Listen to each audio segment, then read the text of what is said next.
द्रोही है और खास करके योगी आदित्यनाथ के अनुसार।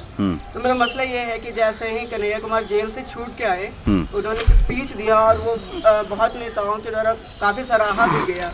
और एक मीडिया चैनल ने उनसे ये सवाल पूछा कि जो आने वाले इलेक्शन है राज्यों के या फिर जो भारत का इलेक्शन है 2019 का, तो क्या आप वहाँ पे कैंपेन करने जाएंगे कोई किसी पार्टियों के लिए?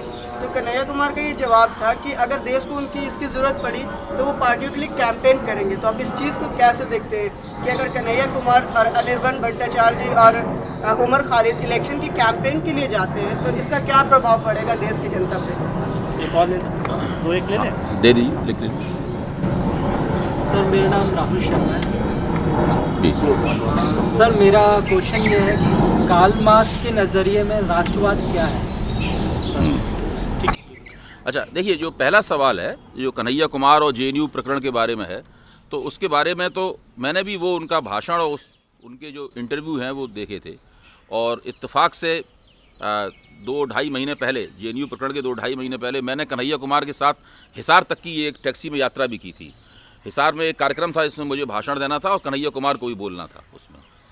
तो वहाँ उन्होंने बहुत उम्दा भाषण, तभी मैं समझ गया था कि ये बंदा बहुत अच्छा लेक्चर देता है, मतलब बहुत अच्छा भाषण देता है। और रास्ते भर भी मेरी उनसे बात होती आई, लौटते वक्त भी हम लोग रात के 12-1 बजे दिल्ली पहुँच पाए लौट के, तो वो बात होती आई। तो मैं उनको एक तरह से जान भी थोड़ा बहुत जानता भी हूँ। मेरा मानना है कि उन्होंने ये नहीं कहा था कि देश अगर कहेगा तो मैं जाऊँगा प्रचार करने के लिए पार्टियों के लिए।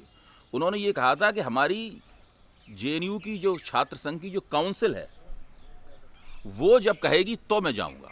पहली बात तो ये संशोधन करने की ज़रूरत है। उन्होंने नहीं कहा था कि देश जाएगा तो मैं कहूँगा। जब सीताराम येचुरी ने बयान दिया कि वो बंगाल में प्रचार करने जाएंगे, जब उस बारे में उनसे सवाल पूछा गया तो उन्होंने साफ तौर पर कहा कि मैं सीपीआई से नहीं आता हूँ,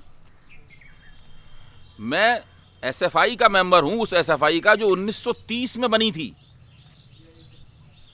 हाँ, जो मैं उस छात्र संगठन का सदस्य हूँ जो 1930 में बना था, इसमें सभी धाराओं के लोग आते हैं।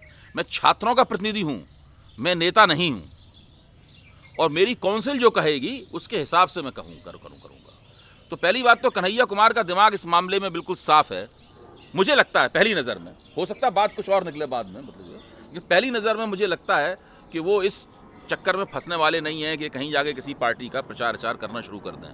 क्योंकि जैसे ही वो किसी एक पार्टी का किसी दूसरी पार्टी के खिलाफ प्रचार करना शुरू करेंगे तो जो वो एकता के मुकाम के तौर पर देखा जा रहा है उन्हें, वो बात जो है वो गड़बड़ा जाएगी। इस बात को समझने की ज़रूरत है। देखिए, वक्त और हालात जो है हमारे सामने नेता पेश करते हैं। आपने देखा होगा हमारी आंखों के सामने एक बड़ा नेता उभरा, अरविंद केजरीवाल, हमारी आंखों के सामने देखते देखते है, और वो छा गया और उसका आज एक मुकाम है। अब एक दूसरा नेता उभरने की तैयारी कर रहा है। अब ये निर्भर इस बात पर करता है कि वो नेता कैसे अपने आप को कैरी करता है, कैसे अपने आप को ले जाता है इस पार्टियों के जंजाल में। और कितनी पेचीदा राजनीति है हिंदुस्तान की, इसमें कभी भी आप फिसल सकते हैं और कभी भी कुछ और चले थे, कुछ और बनते हुए नज़र आ सकते हैं।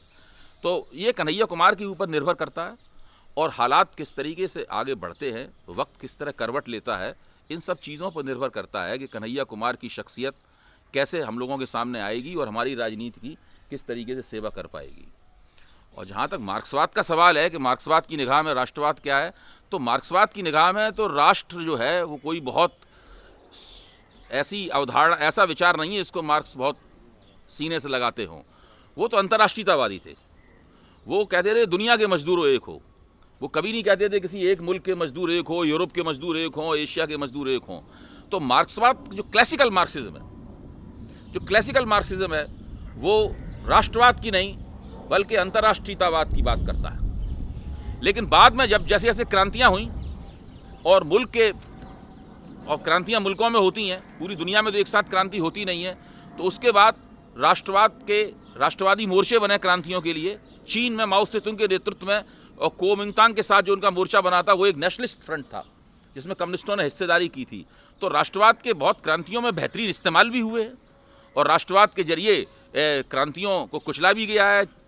इंडोनेशिया में चीन के बाद जो एशिया की दूसरी सबसे बड़ी कम्युनिस्ट पार्टी थी IPKF, उसके सदस्यों को रातों रात कत्ल कर दिया गया था। हज़ारों कम्युनिस्टों को पूरे इंडोनेशिया में रातों रात कत्ल कर दिया गया था, वो भी राष्ट्रवाद के बहाने ही किया गया था। तो ऐसा भी होता है। तो राष्ट्रवाद तो एक तरह की दुधारी नहीं, इस तलवार की कई धारें हैं। कौन सी धार आपको घायल कर रही है और किस धार से आप अपने दुश्मन को घायल कर रहे हैं, ये सब वक्त के ऊपर निर्भर है।